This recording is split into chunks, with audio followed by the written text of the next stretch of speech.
أعوذ بالله من الشيطان الرجيم بسم الله الرحمن الرحيم الحمد لله رب العالمين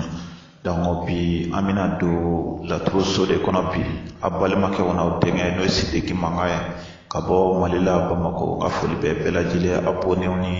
wala ga video partager oni ambalma ke na ambalma muso kabo frazine amerikini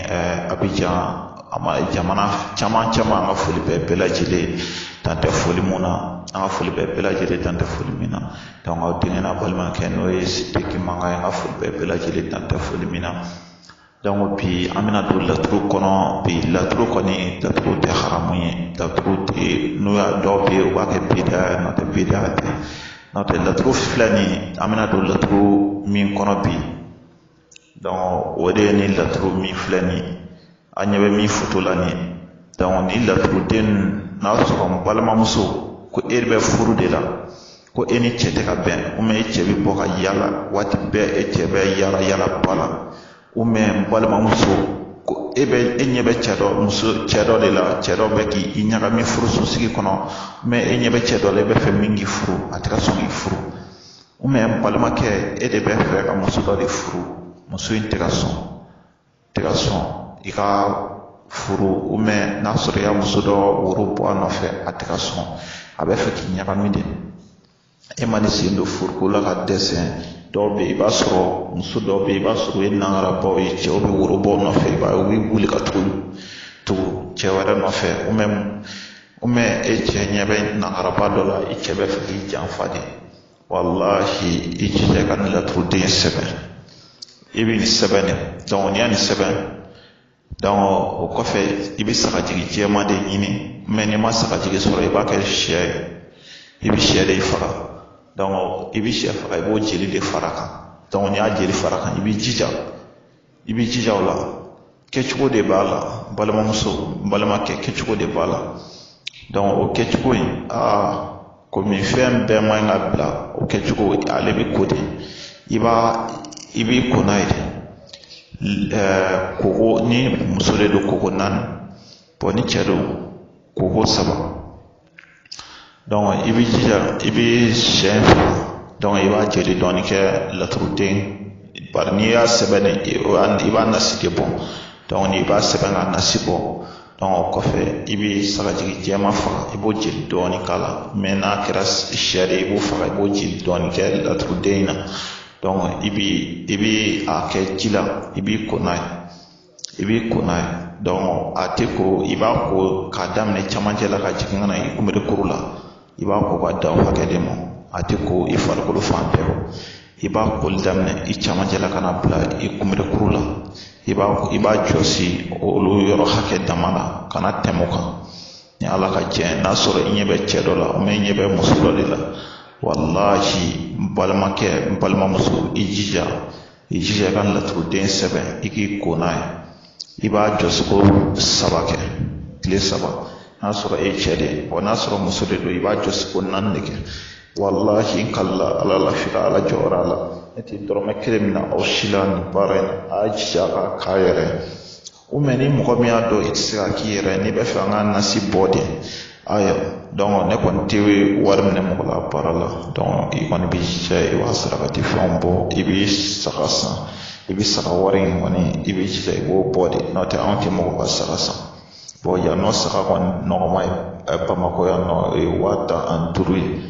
bon mun bi saban ke si mi bote olu yaram to ne la ti dorma kelem ne la don ne ala kina jabire si mana ke mi re bote ne ra no se dorma kelem ten mo ko che ama para re benedo o e mi o kurane kala di ami yasni kala shen keme anta an wolonfla donc imana le kala jen hamio hamina akara furuko di akara demo di akara gaska ko amana ke jen hamio hamif la kharma donc o fene para bi ke saraji jema sabu yasni feme ale kurane tusukune ibale ke na le kara jen hamio hamina fa la kharma mana ke bana de bila makra gaska ko imana do para bi che o me imani sendu jen fena ko bi a be che may hani e war so do be ni war so war te parce que war bi che wallahi ni yasni kala ni to wala billah be no wa sabu islam ka kirga marma o e dodi donc ka karamo ka finen karamo ko tromper mo be mɔgɔw tromper ka mɔgɔw wele k'u yɛrɛ kɛ mɔgɔ wɛrɛw ye ta kɛ furumaniya ka mɔgɔ ka wari minɛ k'a dun e t'a dɔn k'e balimaw de don e sinjiw de don an bɛɛ de y'an fa adamadenw ye an bɛɛ de ye mɔgɔ kelen de e tɛ miiri ala la k'olu ka wari minɛ k'a dun i k'a dɔn k'a fɔ a jurumu valeur kelen don i n'a fɔ mɔgɔ min n'a ba bɛ jɛ hali k'a bɔ ka siɲɛ 77 donc k'a fɔ bɛɛ ɲɛna i jija ka laturuden sɛbɛn n'i y'a sɛbɛn donc i bɛ sagajigi jɛman faga donc i b'o jeli dɔɔni k'a la donc n'a sɔrɔ i ɲɛ bɛ muso min na i bɛ muso tɔgɔ n'a ba tɔgɔ fɔ i b'o ŋaniya da kan donc i b'a jɔsi camancɛ la ka jigin ka na bila i kunberekuru la n'a sɔrɔ e ye muso de ye i b'a kɛ siɲɛ 4 tile 4 bon n'a sɔrɔ cɛ de don i b'a kɛ siɲɛ 3 tile 3 donc i ɲɛ bɛ muso min na i bɛ fɛ i ka muso min furu o mɛ n'a sɔrɔ la e furulen de don ko i bɛ fɛ i cɛ ka to i kelen de kun o mɛ cɛ kana bɔ ka taa ta kɛ yala yala ba ye ka taa ta kɛ ko wɛrɛw ye donc i jija n balimamuso i ka nasi i k'a sɛbɛn o mɛ ni tɛ se a sɛbɛn cogo la di dɔw ma k'a sɛbɛn nɔ den o mɛ n balimakɛ i jija i ka nasi sɛbɛn i k'a sɛbɛn donc i bɛ sagajigi jɛman faga donc i bɛ amina donc n'o y'a faga i b'a jeli dɔɔni kɛ nasi na i b'a jɔsi i camancɛ la ka na se i kunberekuru ma i b'a kɛ ten inshallah ni ala ka jɛ ka ni ɲani laturuden di aw ma ala kama inshallah ni ala sɔnna ma donc n'i y'a dɔn i tɛ se ka k'i yɛrɛ n'i bɛ fɛ k'a kɛ ni ala sɔnna inshallah donc i b'i jija donc sagajigi jɛman donc an b'o san an b'o faga o kɔfɛ donc laturuden bɛ sɛbɛn de donc an bɛ sɔrɔ ka sagajigi jɛman in faga ka jeli dɔɔni kɛ a nasi la ka di ma bon ne yɛrɛ filɛ ne tɛ dɔrɔmɛ kelen minɛ a baara la n'i yɛrɛ min ŋaniya k'o di ne ma o bɛ ne bɔ inshallah ni ala sɔnna ma ne yɛrɛ ka téléphone numéro o ye 00223 78 0305 49 00223 78 0305 49 assalamu alaikum warahmatullahi ta'ala wa barakatuh balimakɛ n'a denkɛ n'o ye